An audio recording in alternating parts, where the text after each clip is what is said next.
A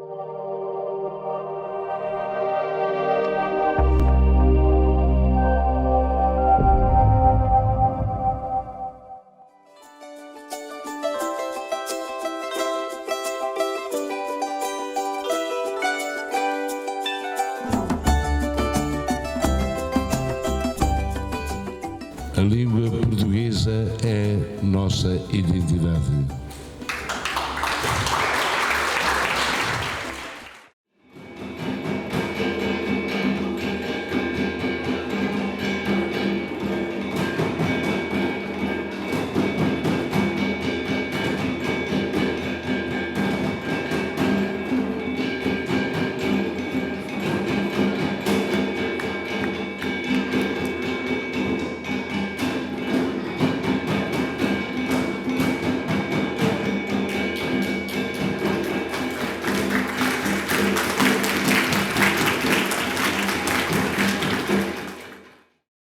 A língua portuguesa é nossa identidade.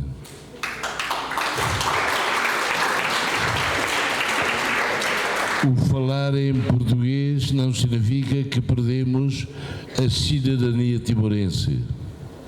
O angolano fala português, mas continua angolano. O brasileiro fala português e continua brasileiro. E orgulhoso do país que produz mais jogadores de futebol, melhores jogadores de futebol no mundo. O São Tomé e Príncipe, duas ilhas pequenitas, mas bonitas, lindas, lindas. Falam português, mas são tomenses. Portanto, a terceira pergunta, isto é para esclarecer melhor. Para esclarecer melhor.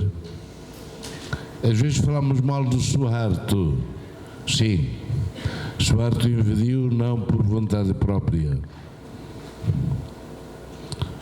Hoje em dia não canto o hino nacional, porque no hino nacional diz: abaixo o imperialismo, inimigo dos povos.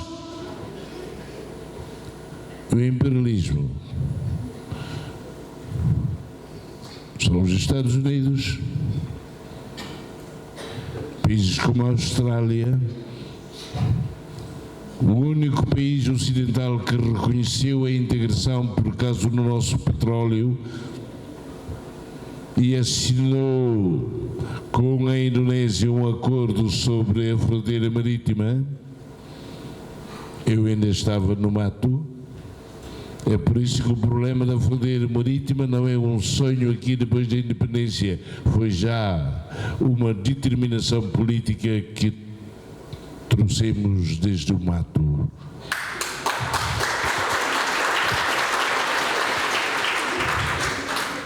Portanto, falar português não é perder a identidade timorense. Somos parte da CPLP, Comunidade de Países de Língua Portuguesa. Hoje em dia, há um assunto muito viral em Portugal, porque o presidente Marcelo Caetano fala de tipo de reparações.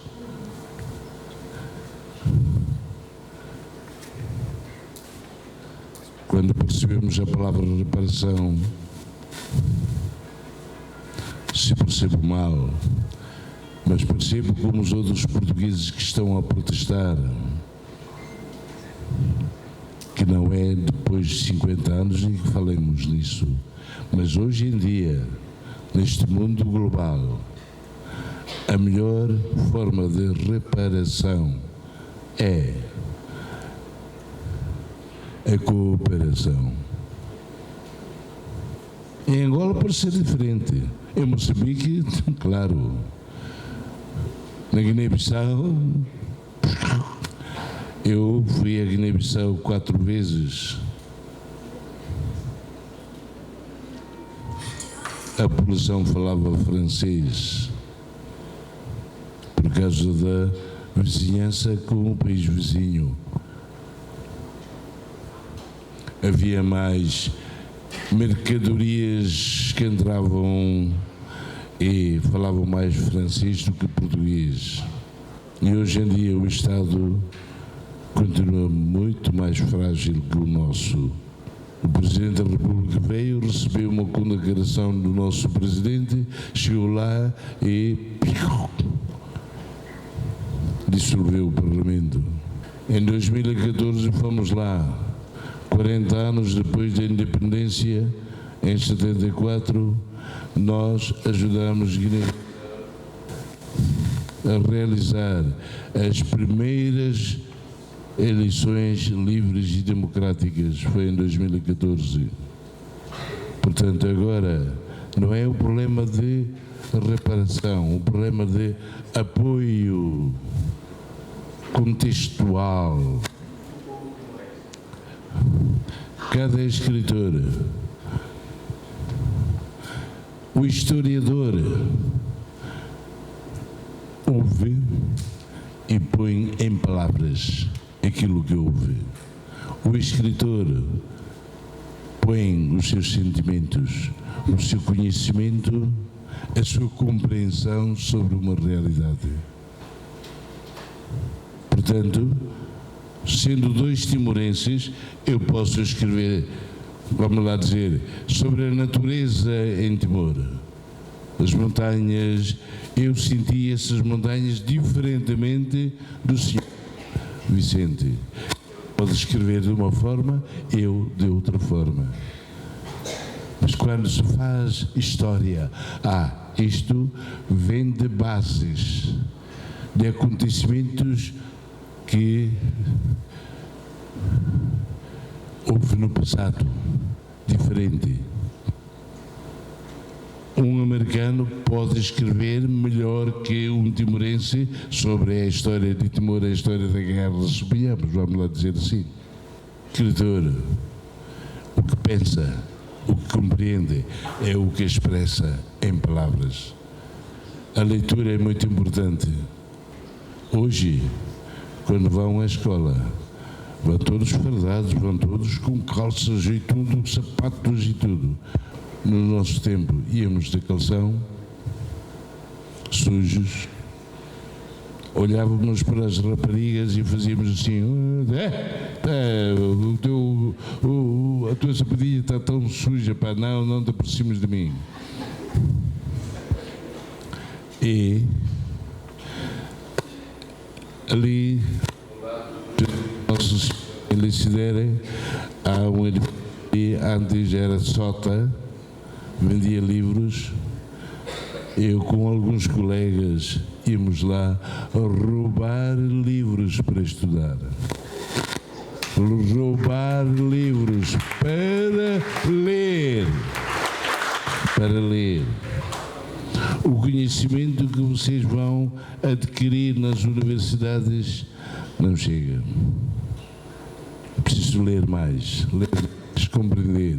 Se não fosse a leitura, eu devo dizer a vocês todos, se não fosse a leitura que eu praticava antes mesmo do 25 de Abril, eu não teria sido capaz de conduzir a guerra.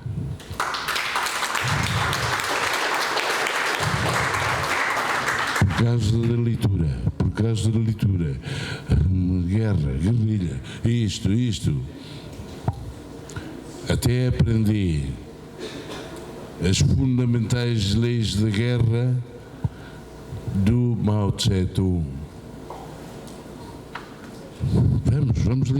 Vamos lindo. E a lógica do pensamento vai colocar esta definição na nossa realidade e dizemos, esta é melhor, aquele não. E vocês necessitam disso, de ler muito. O que aprendem na universidade não chegará. Leiam, continuem a ler. E façam como eu, roubem livros.